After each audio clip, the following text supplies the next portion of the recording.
Bom dia, vamos começar a transmissão aqui ao vivo do Mensagens que Chegam pela Manhã agora, aqui na rádio inverso.com. Você pode acessar o site da rádio e acompanhar, tá bom?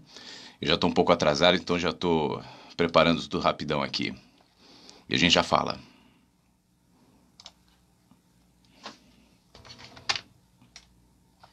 Sempre tem algum dono da verdade tentando convencer o outro.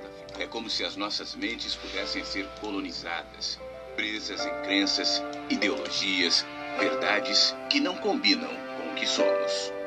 E o que somos? O que é você? Talvez você seja muitos. Os que foi, é e será adiante. Pedacinhos de cada verdade, até que a sua apareça. Para quem chega agora aqui no Facebook, essa é a transmissão do Mensagens que Chegam pela Manhã. radioinverso.com, tá? Relativos, humanos, inversos. A vida tem muitos sentidos. Rádio Inverso. A vida tem muitos sentidos. Começa agora Mensagens que Chegam pela Manhã com Flávio Siqueira. Rádio Inverso. Bom dia, estamos ao vivo aqui na manhã do dia 28 de março de 2019, hoje é quinta-feira, são 7h04 da manhã, um pouquinho atrasado, mas está no ar Mensagens que Chegam pela Manhã em áudio e vídeo. Em áudio pela rádio, em vídeo também pelo Facebook, agora na transmissão que está acontecendo na minha página, na página da rádio. Enfim, aliás, a página da rádio, deixa eu botar agora aqui, ó, página da rádio no Facebook, pronto. Agora todo mundo transmitindo Mensagens que Chegam pela Manhã, bem-vindo para quem chega agora. Eu comecei a transmissão aqui no Facebook, nem consegui parar para olhar, para falar, porque foi tudo rapidinho aqui para aprontar e começar esse papo que nós vamos ter na próxima hora e pouquinho, com liberdade de pensamento, com liberdade de interação. A interação vai acontecer pelo Facebook, pelo WhatsApp, pelo e-mail. Eu sei que sempre tem alguém assim dizendo, poxa, você fala muito rápido o WhatsApp, eu nunca entendo tal. No site da rádio tem o WhatsApp ali, é só olhar. Mas eu vou falar mais lento agora, que é o 51, que é o código de Porto Alegre, 99246 1960, 1960, tá bom? Contato@radioinverso.com é o nosso WhatsApp, é o nosso e-mail e o Facebook aqui. Bom dia para todo mundo que está aparecendo, desejando bom dia para todo mundo. O Mensagens que Chegam pela Manhã é um espaço que nós temos aqui para frestas, para rachaduras no pensamento. Eu muitas vezes me questiono sempre isso. Como é que seria a nossa vida? Eu tenho até um texto que fala sobre isso. Eu vou até ver se eu leio esse texto daqui a pouco. Como é que a gente viveria se a gente tivesse mesmo alguma consciência, mais consciência, né? Se você for observar a evolução da humanidade na história, cada nova aquisição de conhecimento científico, humano, social, mas talvez isso esteja mais projetado na ciência, mais assustados nós ficamos com o tamanho do nosso desconhecimento. É aquela metáfora que o Marcelo Gleiser usa, dizendo que quanto mais a ilha do conhecimento aumenta, como toda a ilha está no oceano, o oceano é o que ainda temos a conhecer, mais a interface entre a ilha, a praia e o oceano aumenta também. Isso quer dizer o seguinte, quanto mais a gente sabe, seja lá em qual área for, mais consciência nós vamos ganhando da nossa inconsciência. Eu não acredito em sábios que pensam saber, sábios donos da verdade, né? Que acreditam que se fixam numa verdade, e eu faço um parênteses aqui, todos nós temos as nossas verdades, é claro. Eu não estaria aqui diante de um microfone falando, transmitindo para o Facebook, se eu não tivesse uma verdade minha que eu quisesse de alguma maneira compartilhar. Mas, contraditoriamente, essa minha verdade vai na direção de que a minha verdade está em movimento, então ela está se movimentando, ela está se modificando. As perspectivas de onde eu olho, elas vão ganhando, e enquanto elas vão ganhando, elas também vão deixando para trás alguns conceitos. Vale assim para a ciência, vale assim para tudo, né? Vale assim para o nosso desenvolvimento humano. A gente que nasce um bichinho, absolutamente dependentes dos nossos pais e mães. Aliás, eu já vi que minha mãe está vendo aí, um beijo, mãe, tá no Facebook. A minha mãe, que a maior, fazendo um parênteses aqui, a maior motivadora para eu fazer a transmissão de Facebook é a minha mãe. Eu tô vendo sempre, por que você não faz sempre, Chito? Faz, e aí eu tô fazendo, enfim. Mas, de qualquer maneira, a gente que nasce totalmente dependente dos pais, né? E vamos nos encaminhando para uma evolução de independência.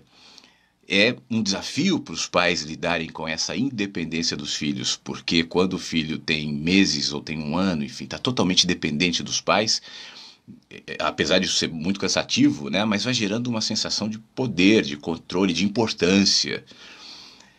Quando o filho vai ganhando alguma independência, alguma autonomia, esse sentimento de desimportância para os pais vai aumentando.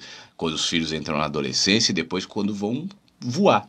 Né? Eu tenho um texto do Rubem Alves com a minha voz que está no YouTube que fala sobre isso, quando os filhos voam.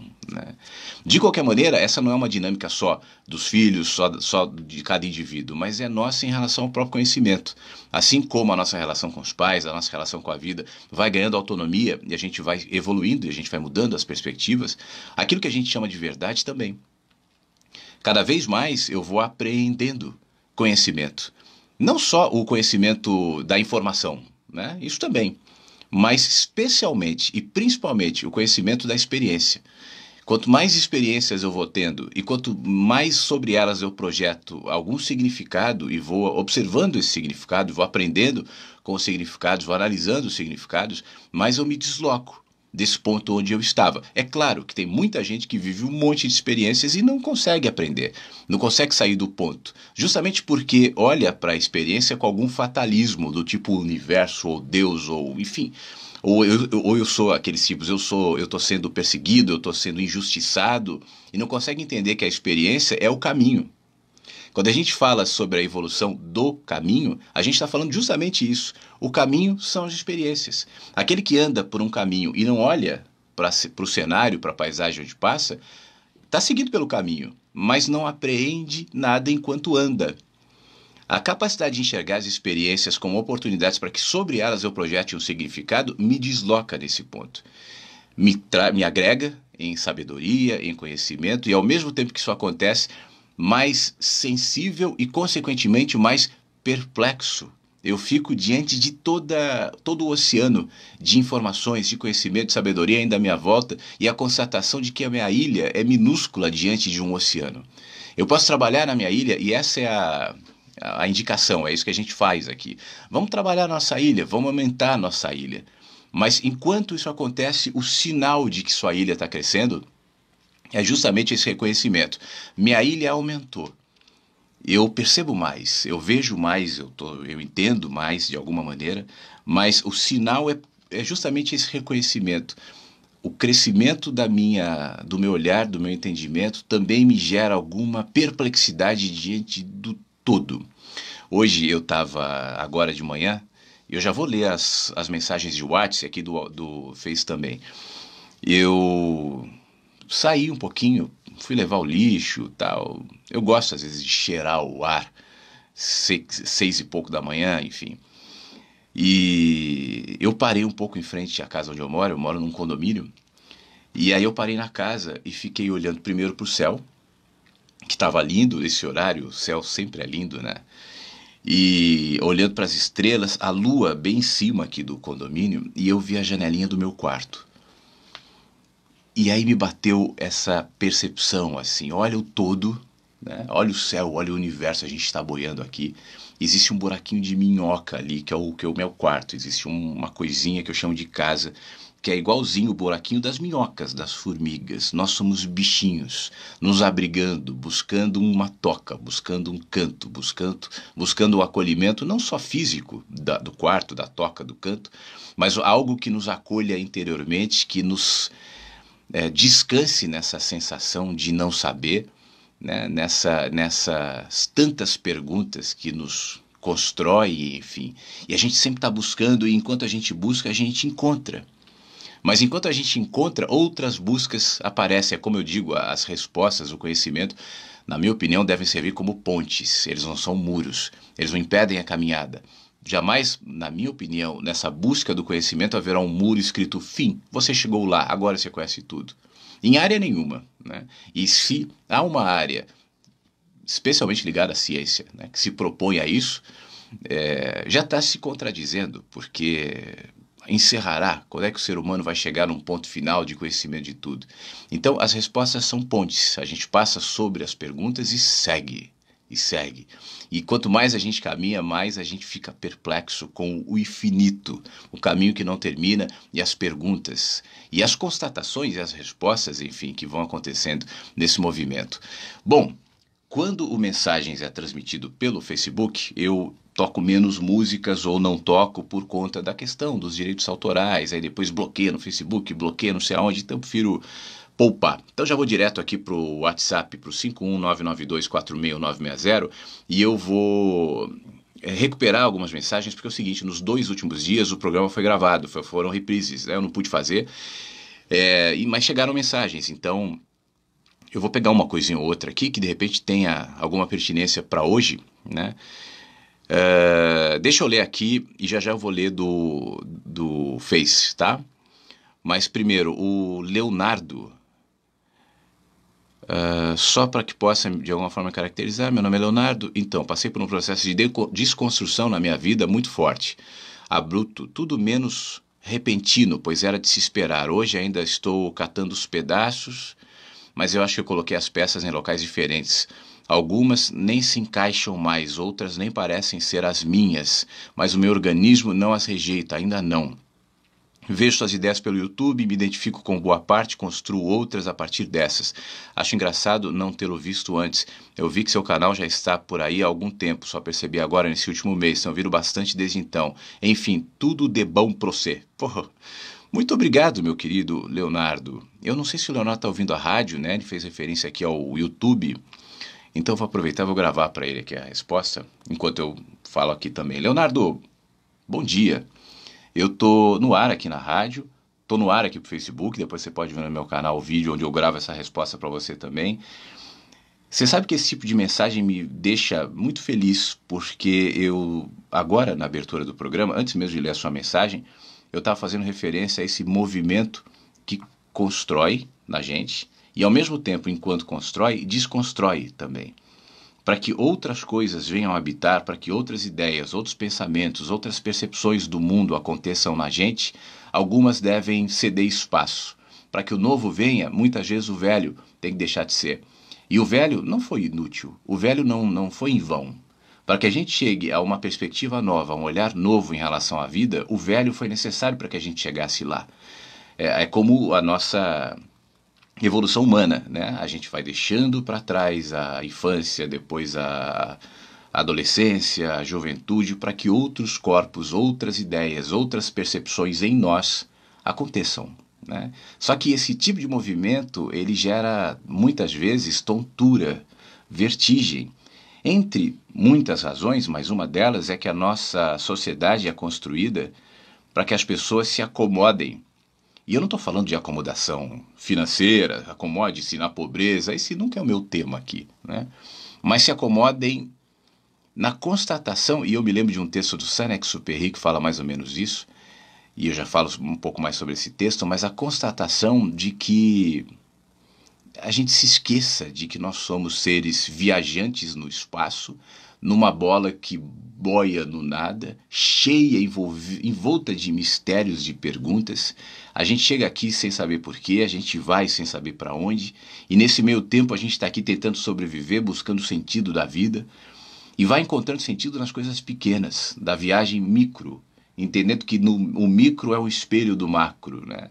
Esse é um movimento que a gente sempre fala aqui na rádio. O texto do Saint-Exupéry diz sobre um contador, se não me engano, o burocrata, enfim, velho burocrata, que se esqueceu que é um ser num planeta errante, que faz perguntas e não tem respostas, mas ele acredita ser um burocrata, né?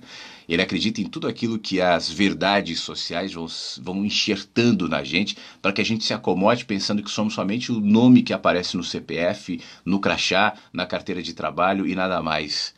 Só que a gente é bem mais que isso. O que é esse bem mais? Não sei, a gente está descobrindo. Nós somos portadores de algo maravilhoso, que é a vida. né? Esse corpo aqui, essa imagem que vos fala, enfim, é só um corpo. Ontem eu parei a minha moto numa faixa de pedestre, antes da faixa de pedestre, esperando o farol abrir, e tinha um rato esmagado ali, totalmente um rato grande, um carro deve ter passado em cima. E eu olhei aquele rato pensando, eu sou igual a ele, esse corpo é igualzinho a ele, né?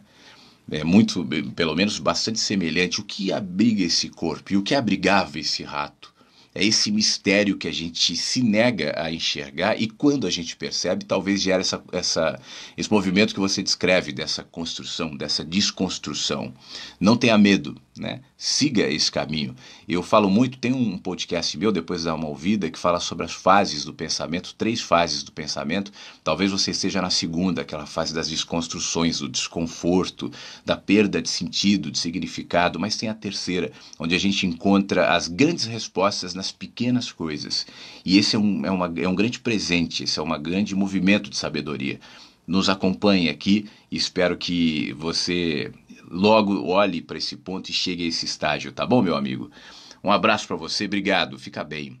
É o Leonardo que mandou o áudio aqui, a mensagem no WhatsApp, 51992461960, eu estou no ar aqui na Rádio Inverso e estou no ar aqui no Facebook também, página da rádio, na página no meu perfil, enfim.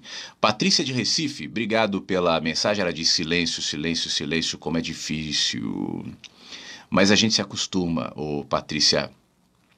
O silêncio é necessário para gerar em nós espaços, né? Eu costumo compartilhar uma experiência boba, mas que é importante para mim, que é me proporcionar durante o dia espaços de silêncio. Vou parar 1 minuto, vou parar 10 minutos, vou sair da minha sala, vou descer, vou sentir o cheiro do vento, vou me aquietar, sabe? É romper esse fluxo que não nos deixa parar, né? A gente sempre está com alguma coisa ocupando a nossa mente, algum compromisso, e quando isso termina a gente está cansado e vai dormir. Parar, se aquietar, silêncio, se tranca no banheiro para 1 minuto. Isso é muito legal para movimentar esse fluxo em você. Flávio, muito bom ouvir você, grandes reflexões, muito obrigado. Nina, de São Paulo, manda mensagem no WhatsApp. Flávio, e todos que ouvem a Rádio Inverso, estou passando para agradecer por essa grande família que tem a liberdade de ser inverso da grande maioria das pessoas que ainda se encontram nas caixas. Aldo Barros, de Recife. Essa rádio faz parte do meu café da manhã.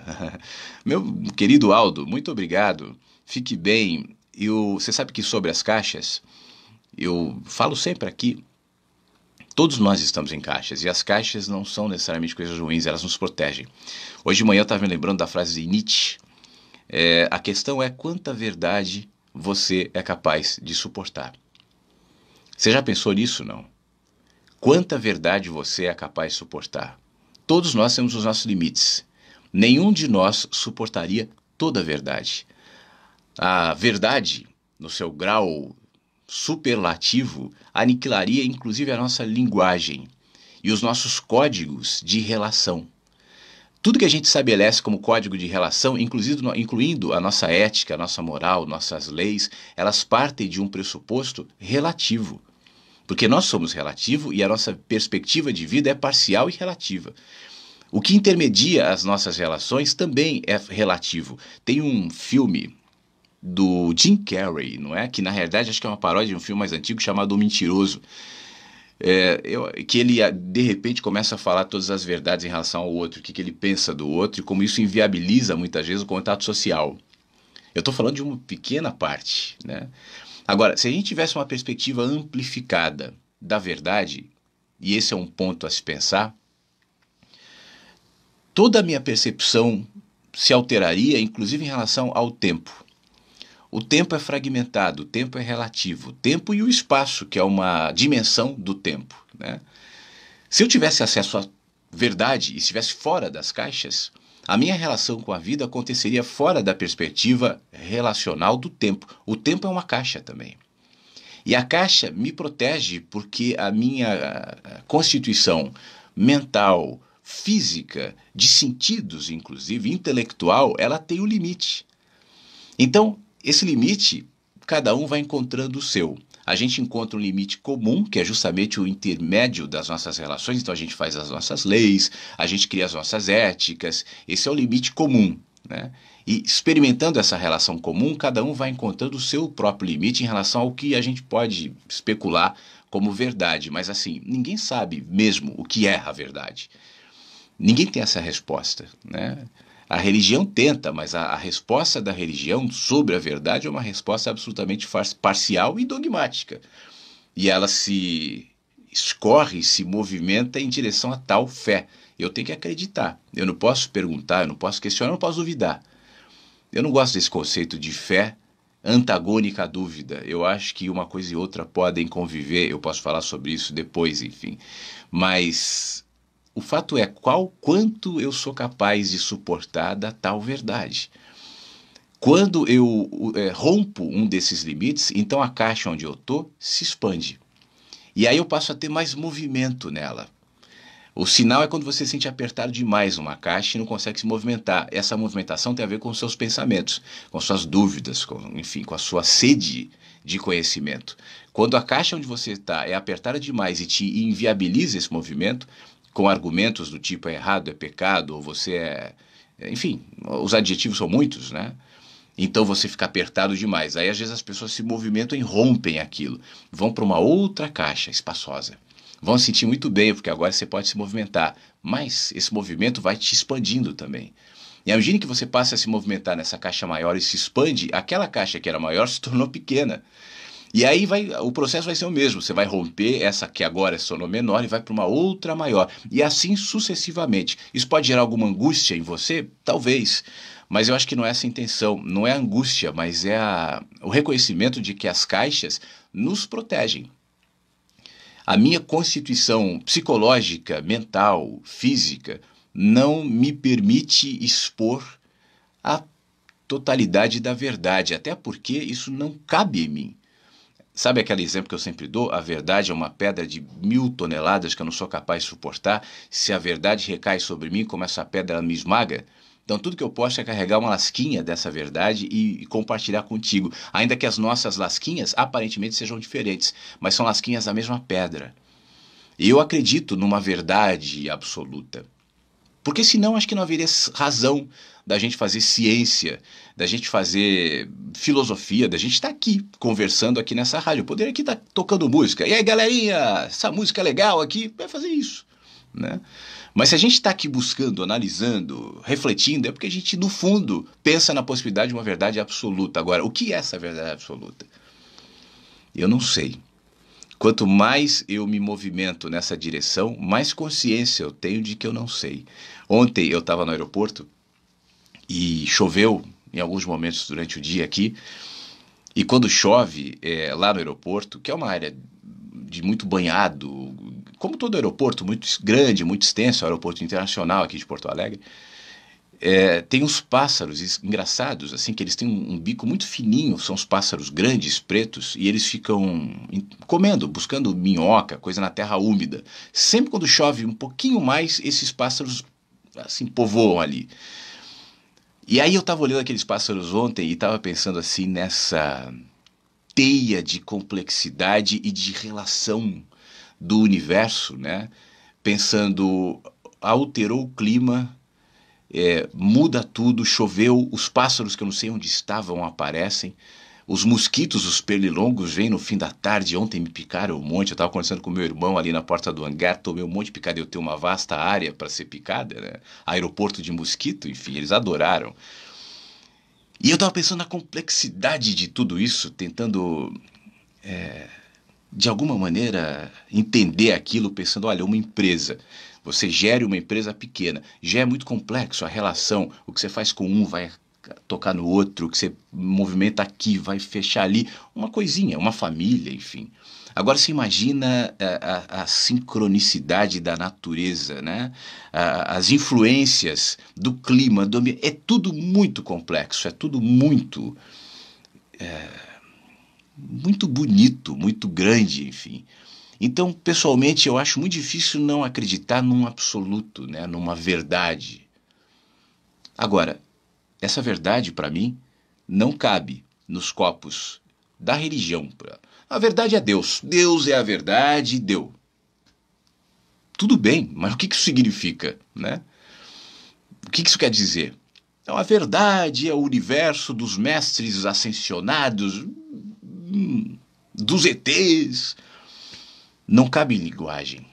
Uma vez que eu projeto sobre a verdade a minha linguagem, que é parcial, uma vez que sobre a verdade eu coloque as minhas crenças, que são absolutamente limitadas, elas têm a ver com a minha experiência humana, como humanidade, não só como ser humano, e é uma capacidade de fazer sinapse entre elas e projetar significados, pode ser muito legal, mas é muito pequeno, é um copo pequeno para que toda a verdade caiba nele.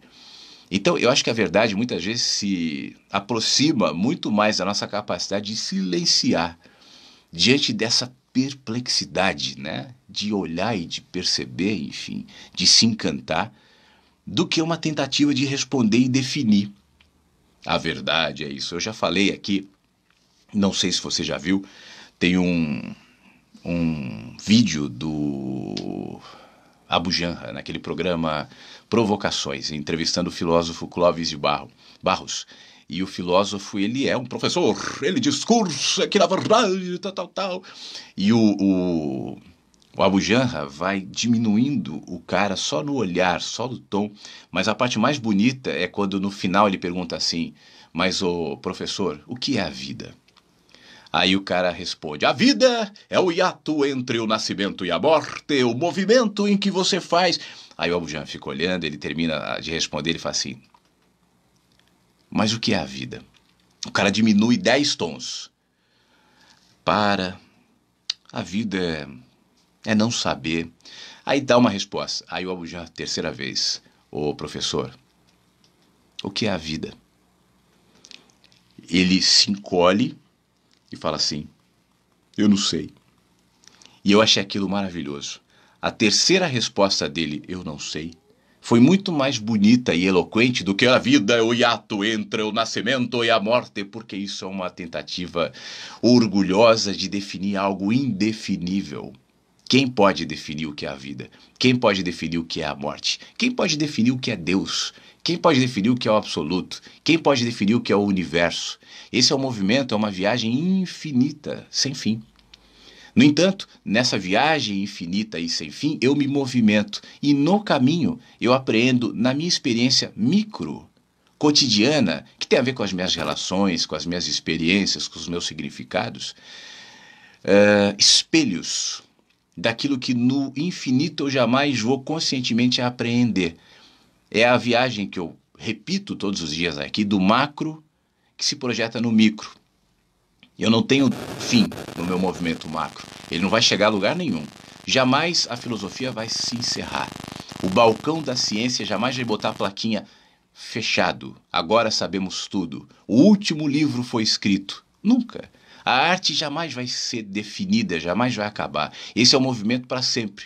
Enquanto houver a nossa sede de conhecimento, a nossa busca de respostas, vai haver filosofia, vai haver ciência, vai haver arte, porque isso representa a angústia humana diante da não resposta. Agora, enquanto eu produzo arte, ciência, filosofia, enquanto eu me relaciono, não precisamos ir tão longe, né? Enquanto eu vivo, eu tenho a possibilidade de, nesse micro movimento, que é essa experiência desse rato que vos fala, aprender na experiência micro os significados que tem a ver com as lasquinhas da pedra do conhecimento. Toneladas de pedra de conhecimento e lasquinhas que me saciam nesse meu movimento em busca do que é a verdade. Obrigado. Deixa eu terminar aqui de ler o WhatsApp e daqui a pouco eu vou ler o Face. Quem está me ouvindo na rádio agora, eu estou transmitindo o programa pelo Face e em imagens também, tá? Flávio, eu me chamo Darlisson, sou de Recife, estou sintonizado na programação desde cedo, sou programador e no nosso meio temos muitos casos de esgotamento físicos e emocionais e poucos fazem algo a respeito, uns chamam de burnout. É verdade, obrigado Darlisson. Você sabe que grande parte do nosso esgotamento, da nossa sobrecarga também tem a ver com os pesos mentais.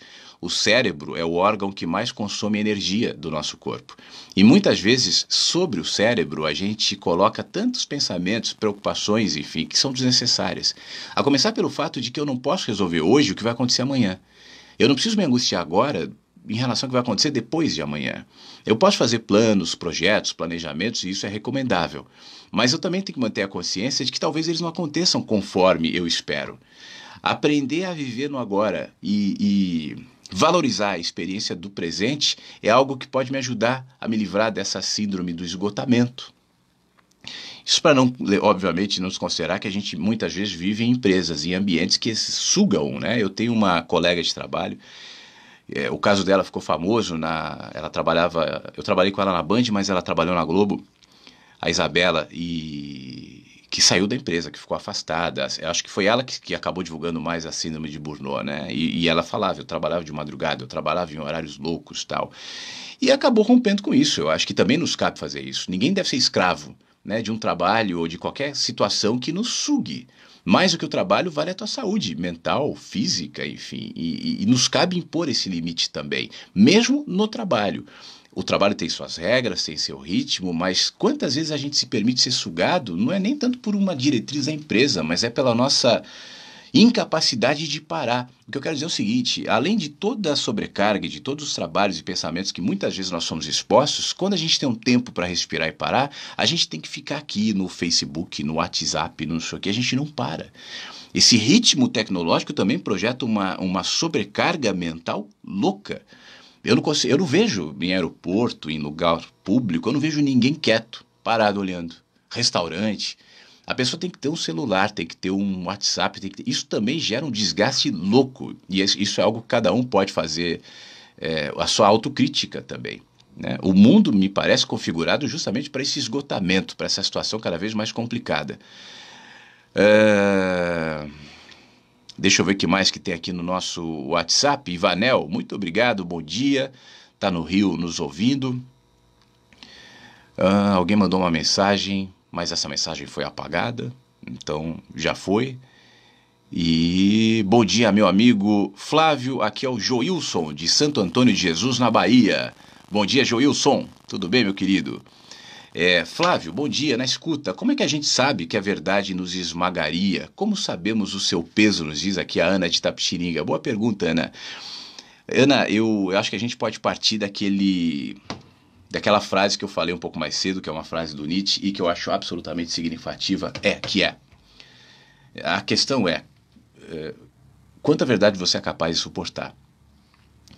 Quando você se movimenta nessa ilha do conhecimento, nessa busca pela verdade, invariavelmente você vai se deparar com uma situação que eu citei no começo, a partir de um ouvinte que mandou aqui no WhatsApp, que é a angústia de revisar os seus conceitos, as suas ideias, as suas verdades.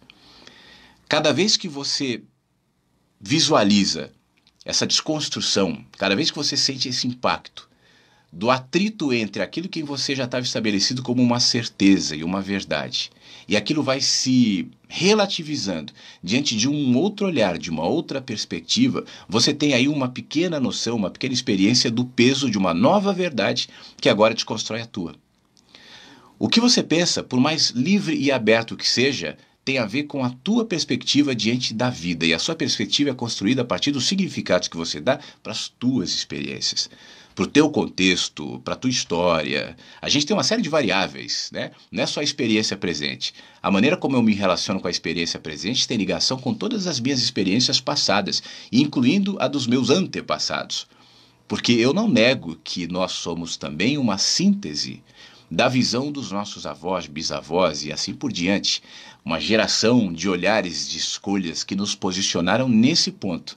E agora, parte inconsciente, porque tem muito processo aqui que eu não sei que vem dos meus antepassados, mas que me movimentam, genéticos inclusive, o meu DNA, os meus códigos inclusive, tem ligação com a minha mãe, com o meu pai, isso também me interfere, mas num outro ponto, num outro processo, também consciente.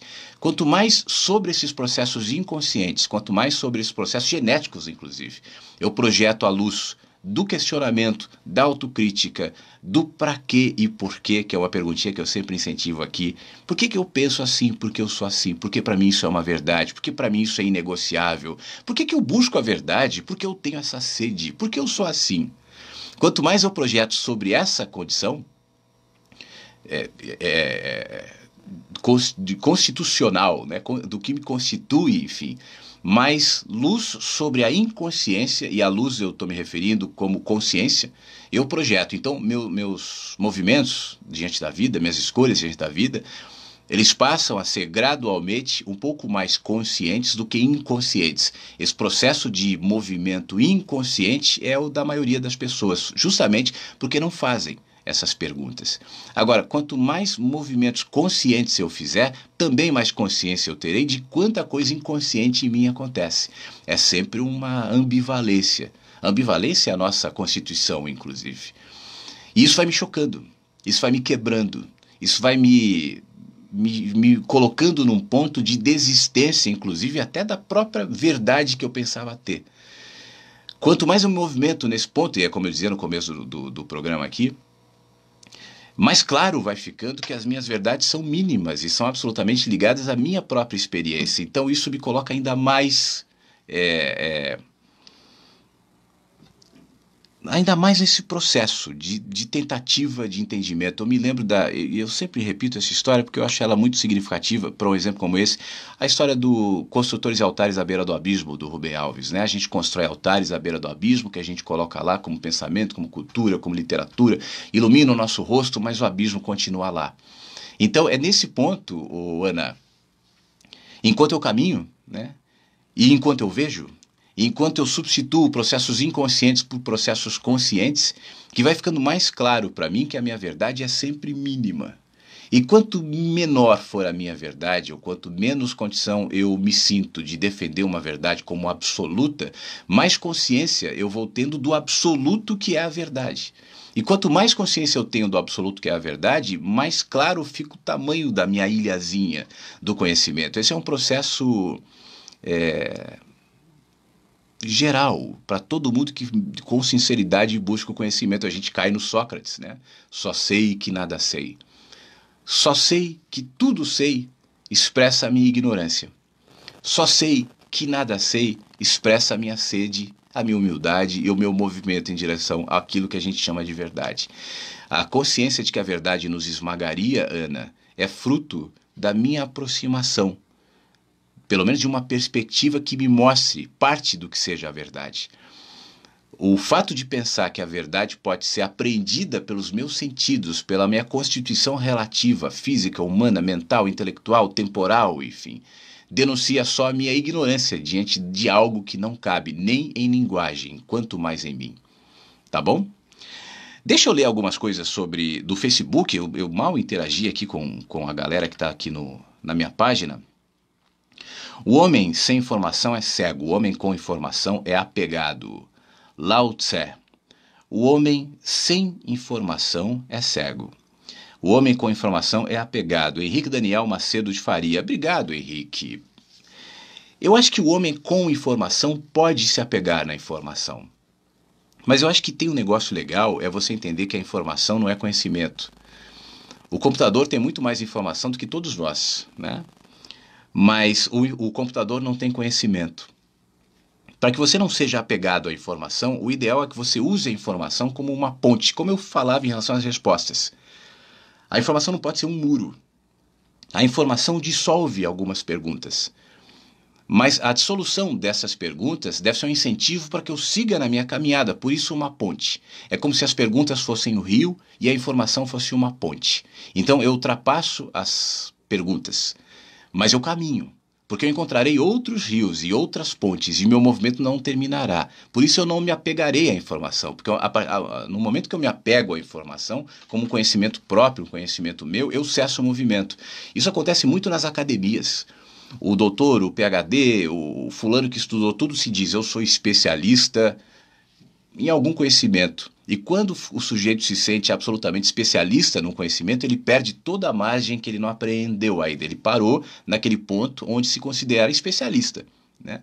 Mas as especialidades, elas são olhares fragmentados, parciais. Eu posso ser especialista em neurocirurgia, saber tudo o que se descobriu até hoje sobre a neurocirurgia. Mas se esse neurocirurgião parar de estudar, parar de se expor ao conhecimento que ainda está em desenvolvimento, em processo, daqui a 6 meses ele vai deixar de ser um especialista, pelo menos em relação aos outros que estão acompanhando o conhecimento. Então eu posso dizer, eu me especializei nisso, mas a minha especialização me coloca num ponto onde eu reconheço o meu conhecimento parcial.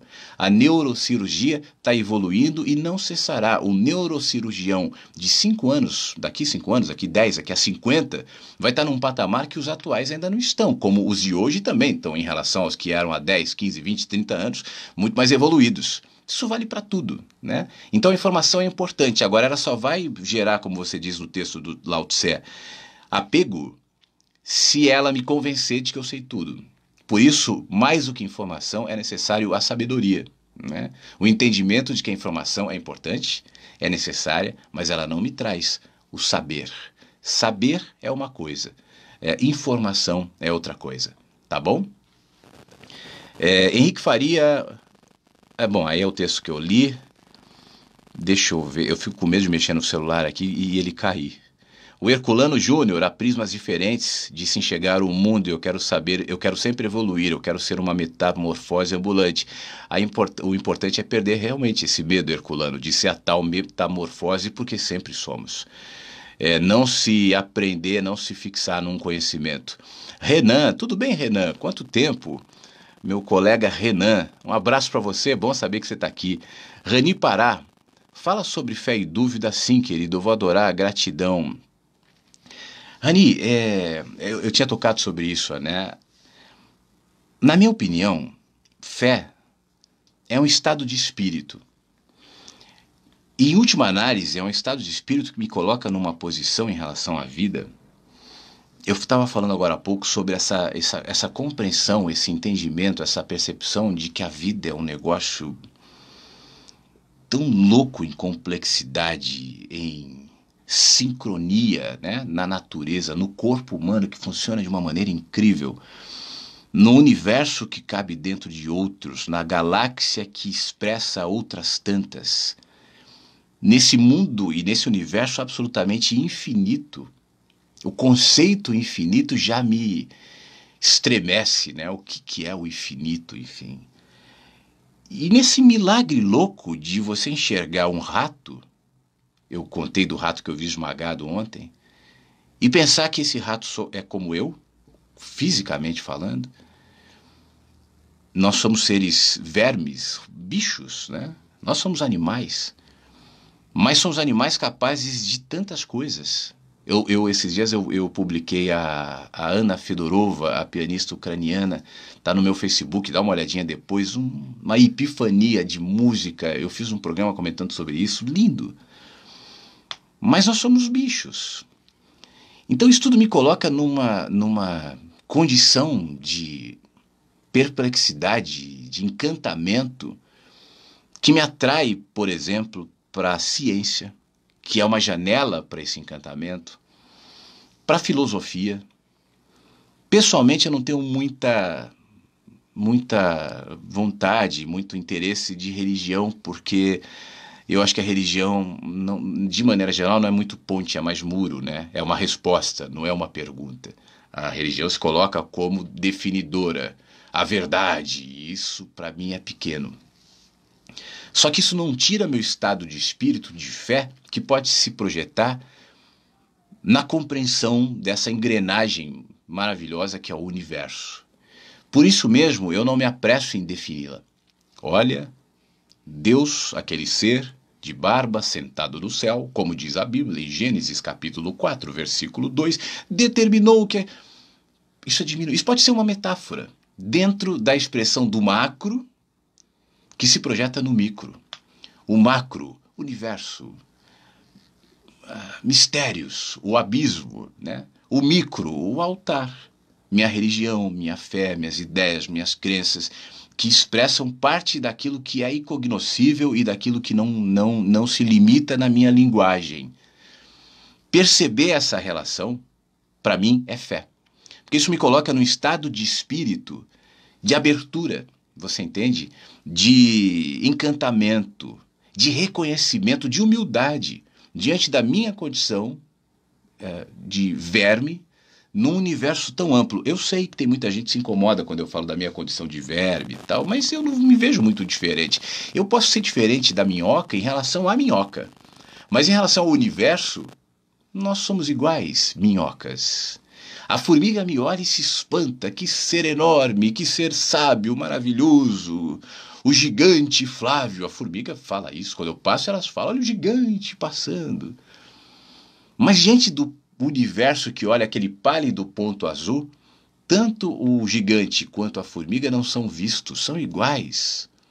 São iguais. No tempo que não é, no tempo eterno, os meus anos de vida, não sei quantos viverei, mas não são nada diante dos dias de vida, ou dos meses de vida, enfim, de uma formiga. Somos muito parecidos. Então esse entendimento me gera ao mesmo tempo uma inquietação e por outro um encantamento. É a contradição entre uma coisa e outra. Isso é uma resposta de fé. Isso me projeta num estado de espírito. Fé na verdade, seja lá o que for. Agora, o reconhecimento disso, como eu vinha dizendo, também me gera dúvidas. O próprio reconhecimento dessa minha insignificância também me gera ambivalências e por isso eu relacionei fé e dúvida. Eu me encanto, isso se projeta no estado de espírito de fé, mas ao mesmo tempo no reconhecimento dos meus limites, da minha fragmentação, da minha insignificância, isso também me movimenta a partir de dúvidas. A fé sem dúvidas é uma fé sem perguntas, é uma fé sem questionamentos, é uma fé sem senso crítico. Então você tem que acreditar em alguma coisa. Tudo bem, eu acredito. Só que a minha crença, ela se projeta de uma maneira tão mais ampla que não cabe nos meus códigos definidores do que é a verdade. Eu creio no horizonte. Eu acho que a gente pode encerrar e para ficar mais claro esse ponto assim.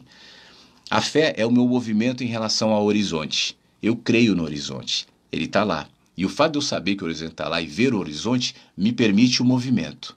Mas enquanto eu me movimento e eu vejo que o horizonte não chega, isso pode me gerar dúvidas. Mas eu sigo para algum lugar, até perceber que a questão não é o horizonte. A fé se multiplica no caminho, nas minhas experiências cognoscíveis, conscientes e cotidianas. Então eu me alimento, mas o horizonte ou o abismo continua lá. Tá bom? Eu acho até que é necessário ter uma dose um pouco maior de fé para você admitir o Deus que não se conhece, o Deus mistério, o Deus que talvez se projete no micro que sou, na minha humanidade, mas que jamais será apreensível no mistério, no infinito que é. Deus, se eu quiser definir Deus por tudo, né, por multiversos, Deus ocupa todos os espaços, então eu devo admitir que isso não cabe na minha consciência, não cabe nas minhas respostas definidoras de fé teológicas. É uma fé em movimento, é uma fé em expansão, tá bom? Deixa eu ver quem mais está aqui. Tudo é tão grande, tão misterioso que o melhor a fazer é apenas viver. Concordo, Egli. O Eduardo Moraes... Que ótimo ter suas reflexões ao vivo no Facebook. Valeu, Eduardo. Agradece a minha mãe. Ela que fala assim, olha, faz mais no Facebook e tal. Cristina Oliveira, sua fala faz eu refletir, mudar. Deus abençoe, amigo. Que bom. Obrigado, Cristina. Nancy Trigo, bom dia. Luciane Dias, Açúcar, o Tadeu, quem mais? A Sarai, a Isleide, Michele, Nene, Regiane, Scala Cláudia, Rafael Galvani, a minha mãe, olha lá, Lenir, oi Chito, bom dia, beijo mãe, beijo pra Cabi também, Aline Pinheiro Bretas, Ivanel, Isabel, Mônica, mensagens aqui no nosso Face.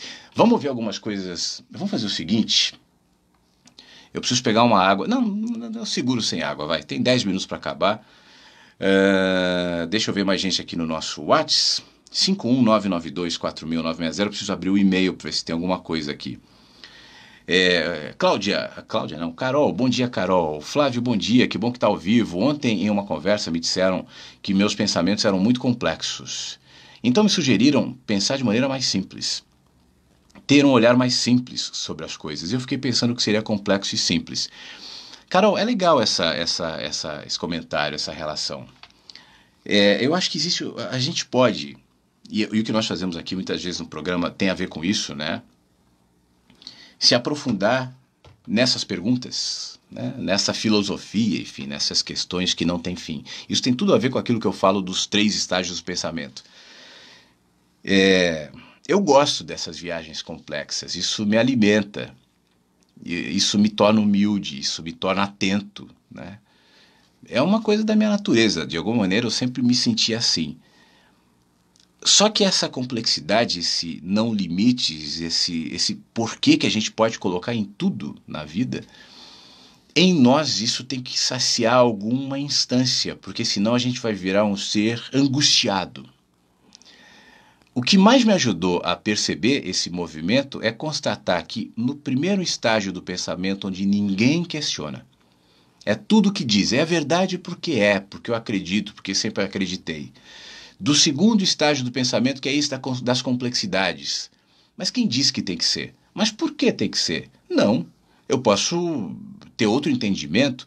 Isso me gera um movimento muito legal, mas que em determinado momento eu vou reconhecer que está tudo aberto e que o meu esforço em responder aquilo que é complexo vai resultar muitas vezes em cansaço.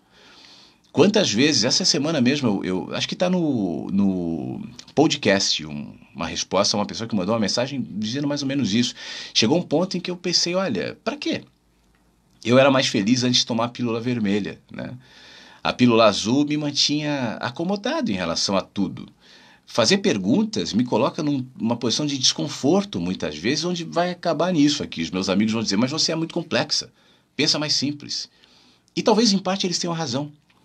Porque quando a gente chega num nível de complexidade ao ponto de entender que as respostas jamais vão encerrar os assuntos, que as perguntas jamais serão completamente fim, é necessário entender essa dinâmica do macro e do micro, como a Egli, que está aqui no Face, falou. O negócio é viver, né? E talvez aí eu volte para o primeiro ponto, mas não mais como um ser acomodado que não pensa, que acha que sabe a verdade, enfim, mas agora como um ser humilde que entende que as perguntas não vão ter fim, que as questões podem se multiplicar quantas vezes eu quiser, né? Sempre que eu mudo de perspectiva as questões podem mudar, mas que talvez exista um entendimento mais rústico, mais básico, mais cotidiano, de percepção dessas questões sem fim, projetadas à minha experiência humana e micro. O macro se projeta no micro, todas as perguntas do universo, respondidas no abraço do teu filho, né? Todas as questões mais profundas, mais filosóficas, mais sem linguagens, concentradas numa demonstração de afeto, por exemplo. Numa manhã onde você abre a porta de casa, sente o cheiro da manhã, vê os pássaros aí no céu carioca voando e te saciam, ainda que não tragam em linguagem definidora todos os mistérios da vida, não te encham, inclusive, da presunção de saber. Lhe mantém humilde e atenta e simples. Diante das questões do universo, isso jamais encerra em você o anseio, o movimento que lhe faz fazer perguntas, querer saber, o encantamento diante da vida. Isso é maravilhoso e eu acho que gente curiosa, gente sensível jamais vai perder isso. Mas que esse encantamento diante da vida seja direcionado para essa percepção micro, que é aquela que cabe nos meus sentidos, que cabe nos meus significados e que me coloca como aquele que encontra as respostas às perguntas infinitas, as coisas mais simples. Eu acho que esse é o terceiro estágio do pensamento. Se a gente se mantiver sempre no segundo, eu jamais vou ser saciado, eu não vou ter essa resposta que define Deus, que define o amor, que define a vida, que define a morte, que define por que gente sofre, por que gente não sofre, por que os bons às vezes morrem cedo e de maneira trágica, por que os maus, né, são longevos e felizes. O que é o bem, o que é o mal, o que é o certo, o que é o errado, eu não sei. Mas eu vou te dar um exemplo para definir. A gente não sabe o que é o bem e o mal, na maior profundidade do entendimento que isso representa. Mas a gente cria códigos micro, que viabilizam as nossas relações. Então as leis e a nossa ética dirá, isso é bom e isso é mal. Então a gente segue esses códigos, porque isso viabiliza a nossa vida, o nosso entendimento, as nossas relações. Ao seguir os códigos éticos, legais, morais, isso não quer dizer que eu devo internalizá-los como um absoluto. Ontem, no meu trabalho, a gente tinha uma conversa sobre isso. Uma pessoa me falou assim: ah, eu vi uma mulher amamentando não sei aonde, eu acho que as mulheres têm todo o direito, mas era uma festa, tinha um monte de gente, ela baixou o vestido, eu achei aquilo horrível, gerou... Eu estava dizendo para ela: você tem esse direito? Né? Agora, na percepção macro, se a gente desloca esse teu discurso e vai para a Palestina, alguém dirá com razão naquele contexto: eu achei um absurdo uma mulher sem burca andando ali de cabeça livre na rua. Ou, se você desloca no tempo esse discurso e puxa há 50 anos, alguém dirá: você viu? A Lúcia saiu na rua de ombros de fora, canelas aparecendo, depois reclama. E naquele contexto, aquilo vai ser aceito como verdade. As nossas verdades sempre estão sendo construídas e desconstruídas conforme esse movimento, e elas são verdades. Naquele tempo, naquele contexto, naquele entendimento, naquele olhar. Então, sobre elas, nós viveremos, construiremos os nossos altares, regrados por esse balizamento de entendimento ético, moral, de leis, enfim. E isso é verdade. Mas essa verdade vai se movimentar com o tempo. O macro, o entendimento infinito, ele passa por cima dessas questões morais, éticas e legais nossas. A natureza não respeita isso. Você pode construir com todo o esforço do mundo uma igreja e acha que ali há alguma virtude. Amanhã virá um vendaval, amanhã virá qualquer coisa que vai destruir aquela igreja. E a natureza não tem nenhum pudor em relação a isso, porque ela não segue os nossos códigos éticos, legais e morais. Mas nós que somos bichinhos precisamos desse regramento. Por isso o entendimento nas nossas microatitudes de espelhos daquilo que é sem fim e sem respostas pode nos saciar em parte, nos mantém perplexos diante das não respostas do infinito, mas ao mesmo tempo também saciados diante da nossa necessidade de, como diz aqui na sua mensagem, de viver sem grandes complexidades. O macro se projeta no micro, para mim é uma grande chave de entendimento. Tá bom, Carol? Um beijo. Ela pergunta o que é complexo e simples. Era isso. Flávio, ouvido aqui no Rio, parabéns, você faz um grande trabalho. Eis um pensamento que veio à minha mente hoje. Diz aqui o Vitor Medeiros. Ele diz o seguinte: o homem, na maioria das vezes, se comporta como animal. Vive de forma automática, manifestando a pré-programação de sua natureza, ou seja, instinto. E essa é a tendência e maior influência do nosso comportamento. Isso dificulta acharmos a nossa iluminação, a transcendência, a nossa personalidade real e não pré-programada. Obrigado, Vitor. Eu só acrescentaria, Vitor, que a nossa tal iluminação e transcendência necessariamente convive com a ambivalência de sermos humanos. Isso que a gente chama de imperfeição, de condicionamentos, de parcialidade, de fragmentação inerente na nossa condição animal, é um caminho, é um movimento, é uma forma de percepção. Eu acho que a gente se aproximaria dessa condição de iluminação, esse é um termo que eu não costumo usar, à medida em que eu reconheço as minhas áreas de sombra e as minhas áreas escuras. Cada um de nós é uma síntese disso. Eu não sei o que é iluminação. O que é iluminação? É um ser ético perfeito, moral perfeito? É um vegetal? O vegetal é iluminado, ele não se inquieta diante das vidas. O que é iluminação? É retirar de nós a paixão, a dúvida, a tristeza, a impaciência muitas vezes. Mas o que a gente viraria se retirássemos de nós tudo isso? A nossa inquietação, a nossa tristeza, o nosso limite, a nossa dúvida, são portas de movimentação e de perfeição também. Então, assim como eu não sei o que é o infinito, eu também não sei o que é a perfeição. Porque se é a perfeição é absoluta. Se é absoluta, ela ocupa todos os espaços. E se ocupar todos os espaços, não é espaço para movimentação, mas eu vivo num tempo e no espaço onde eu preciso da movimentação. Eu não busco a iluminação. Eu acho que a iluminação me colocaria num estágio, inclusive, de presunção. Eu acho que o ser humano não é capaz de conviver. Ontem, nessa conversa que eu trouxe parte aqui lá no meu trabalho, eu estava dizendo também sobre isso. Eu estava dando o exemplo do Prem Baba, sem querer desqualificá-lo, mas eu me lembro que, eu já citei isso aqui na rádio, por isso eu estou falando, eu me lembro de alguns anos, eu vi uma entrevista dele para o Cazé, na extinta MTV, a entrevista está no YouTube, foi lá que eu vi, onde o Cazé pergunta assim: mas Prem Baba, o que é ser um guru? Isso deve gerar uma dificuldade em conciliar a adoração em sua volta com a sensação de que você é um ser humano. Como que o seu ego entra nessa história? E ele deu uma risadinha Não, eu não tenho ego, eu superei, estou aqui no estágio tal. Quando o cara falou isso, naquele tempo eu falei, esse cara ainda vai se ferrar. Esse cara ainda vai perceber pela vida que ele é só uma minhoquinha que pensa que é iluminado, vai lidar com o seu próprio ego. E nos últimos tempos, né, tantas coisas foram reveladas, enfim, denunciadas, indicando que o Prem Baba não é pior ou melhor, mas ele é um bichinho com ego.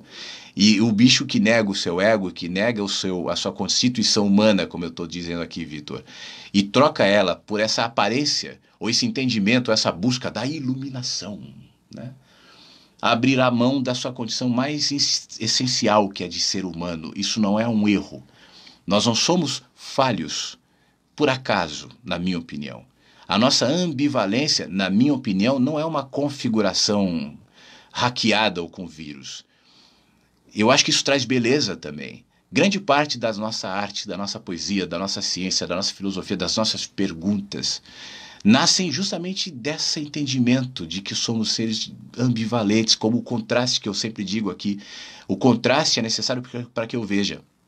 Se eu fosse pura iluminação, eu seria cego com a luz sobre mim. Muita luz eu não vejo. Se eu fosse pura escuridão, da mesma maneira eu não veria. Então eu preciso do contraste. Ao invés de buscar a iluminação, eu busco a humanização. E o que significa ser humano? Eu que uso parte dos meus sentidos, eu que uso parte da minha mente, eu que uso parte da minha capacidade sensorial de percepção da vida. O que seria se eu tivesse mais consciência, que foi a pergunta que eu fiz no começo do programa. Como é que eu seria se eu tivesse mais consciência? É isso, e esse é o movimento sem fim. Eu, pessoalmente, não tenho nenhuma ambição e jamais serei iluminado. E é isso que me permite lidar com paz, com os meus erros, com as minhas dúvidas, com as minhas falhas, com os meus limites, porque eu sou humano. Essa é parte minha. Não vou tentar suprimir isso, mas apesar disso, enxergar um pouquinho mais. Tá bom, Vitor? Por isso aqui ninguém é iluminado, ninguém transcendeu nada. A gente está tentando ser humano só. Um abraço, meu querido. Muito obrigado. Bom, acho que no WhatsApp, por enquanto é isso. A gente está quase encerrando. Nossa, já passamos o horário aqui. Vem aí o Mundo Incrível, tá? Com o Antônio Pereira. Deixa eu dar uma olhadinha antes aqui no e-mail. Deixa eu ver se chegou alguma coisa. E vou olhar também aqui no Facebook. Eu vi que tem algumas mensagens aqui que rapidinho eu quero ler antes da gente encerrar. O Mundo Incrível que nós vamos ouvir daqui a pouco é a reprise do programa que o Antônio Pereira fez ontem. O Antônio que está ao vivo, de segunda a sexta, né, todos os dias, às 7 da noite. No e-mail, nosso querido Nego Santana, Flávio Amigos Inverso, essa mensagem ele mandou fora aqui do programa ao vivo, tá? Esse sonzão que tocou me fez recordar os tempos da MTV Brasil. Galera acima dos 35 anos deve estar na maior êxtase ouvindo essa pérola musical. O vinho, quanto mais antigo, é gostoso. Abração a todos.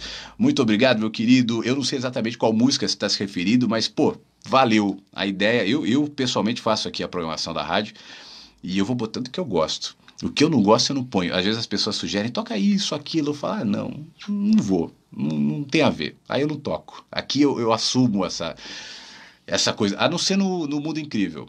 O Antônio tem liberdade para tocar o que ele quiser quando ele está aqui. Ele que faz a programação do programa dele. E aí ele tem toda a liberdade. Eu já falei uma vez. Eu vi o Antônio aí. Não sei se ele está vendo o programa agora. Mas eu falei, pô, Antônio, você tocou uma música gospel? Eu não sei. Aí, não, mas eu achei a letra bonita. Então toca. É isso aí. Não tem limites. Aí cada um se expressa como quer. A música é uma forma de expressão também. Viviane Cordeiro Lobo. O aplicativo funciona muito bem, a internet e a localização que acabam influenciando às vezes. Obrigado, Viviane. Ela está em São Paulo, capital. Giba, Erechim, Rio Grande do Sul. Bom dia, estou curtindo o papo, tomando um chiba. Abraço, valeu, Giba. Tudo de bom, muito obrigado. Fique bem. Deixa eu ver uma mensagem aqui. Meu amigo, eu estava aqui te escutando ou assistindo sempre que eu posso, espero que seja bem. Queria compartilhar algo contigo. O número que eu tenho deve ter mudado, eu não consegui falar. Se você tiver um WhatsApp... Poxa, deixa eu repetir então para o meu amigo aqui. Ele está falando no Face. Olá, meu amigo. E é o WhatsApp aqui da rádio, né? O 51992461960. O WhatsApp da rádio. Eu vi que tem muita gente perguntando sobre o WhatsApp, até no Facebook, no YouTube e tal. Tá no site da rádio. É só dar um pulinho lá que você tem acesso, tá bom? Uma outra mensagem aqui. Beto Lima. Olá, Flávio. gosto muito de você, queria poder lhe dar um abraço. Obrigado, Beto. Aliás, você me dá a oportunidade de dizer que eu tô pensando, eu tô me programando aqui para ver se a gente consegue fazer um encontro em São Paulo entre fim de abril e começo de maio. Faz bastante tempo que eu não faço nenhum encontro. Anos, eu diria. Justamente porque eu quis. Eu acho necessário. Para mim foi fazer pausas, enfim. E eu tô pensando nisso, eu tô afim disso, e eu acho que pode ser muito útil esse encontro, muito legal, muito bom a gente poder se encontrar pessoalmente e tal, em São Paulo. Eu ainda estou definindo isso, estou pensando nisso, mas eu vou avisar assim que isso já estiver um pouco mais estruturado, mas de repente vá pensando, você que é ou estará em São Paulo entre fim de abril e começo de maio, nessa possibilidade da gente se encontrar nessa oportunidade de conversa, de trocas, enfim. Mas eu avisarei, tá bom? É isso, né? O Mensagens fica por aqui, o Mensagens pelo WhatsApp, pelo e-mail, ou melhor, eu tô igual a minha mãe. A minha mãe fala assim, se me mandou um vídeo aqui no WhatsApp, e eu li o teu vídeo, e o vídeo era um áudio que eu mandei, eu tô igualzinho. Aqui no nosso e-mail, aqui, enfim... no nosso Facebook, a transmissão em vídeo, pelo Mensagens que chegam pela manhã. Muito obrigado. E aqui pela rádio também, você que ouve radioinverso.com, é um prazer. Você sabe que para mim fazer a rádio aqui, entre as coisas que eu faço, é a que me dá mais prazer. Eu acho muito bom essa oportunidade de troca, de falar aqui nesse microfone e saber sempre que tem tanta gente querida ouvindo, interagindo, participando. Você que não participou ainda do Mensagens, mande a qualquer hora o seu e-mail, o contato @radioinverso.com, o WhatsApp para o 51992461960 para a gente interagir sempre, tá bom? Um beijo para todo mundo. Eu encerro primeiro aqui na rádio e logo na sequência aqui no Face. Vem aí o Mundo Incrível com o Antônio Pereira e esse programa vai ser reprisado durante a programação da Rádio Inverso. Um beijo e fique bem. Com Flávio Siqueira, Rádio Inverso. Você não acha que o mundo tá ficando... É isso. É para poder virar a vinhetinha aqui e agradecer você também, tá? Um beijo, obrigado por esse tempinho aqui. Eu tenho feito algumas lives, algumas coisas no YouTube também. Eu estou tentando explorar mais essas ferramentas que eu, durante tanto tempo, explorei pouco. E às vezes eu preciso parar. Peraí, deixa eu virar aqui, só um pouquinho. Botar um Mundo Incrível. É e será adiante. Pedacinhos de cada verdade, até que a sua apareça. E será adiante. Pedacinhos de cada verdade, até que a sua apareça. Aqui na Rádio Inverso, não há donos da verdade, nem verdades absolutas. Somos relativos, humanos, inversos. A vida tem muito sentido. A vida tem muitos sentidos. Você ouve Rádio Inverso. Filosofia, provocação, Pronto. consciência. Acesse www. Vem aí o Mundo Incrível. Mas é isso, eu tô querendo usar mais as ferramentas, a rádio, o Face, o YouTube. Tô pensando em abrir uma página minha do Instagram. Tem a página da Rádio Inverso no Instagram, não sei se você já viu. Mas o Instagram é uma ferramenta assim que eu ainda estou me habituando, ainda estou um pouco resistente, enfim. Mas eu estou quebrando isso, tá bom? Mas eu aviso quando estiver lá. Tem o meu blog, o Flávio Siqueira, blog do flaviosiqueira.com, enfim, tudo isso. Mas pense no que falamos, tá? Tomara que o programa tenha te ajudado a pensar. Um beijo, obrigado, fica bem.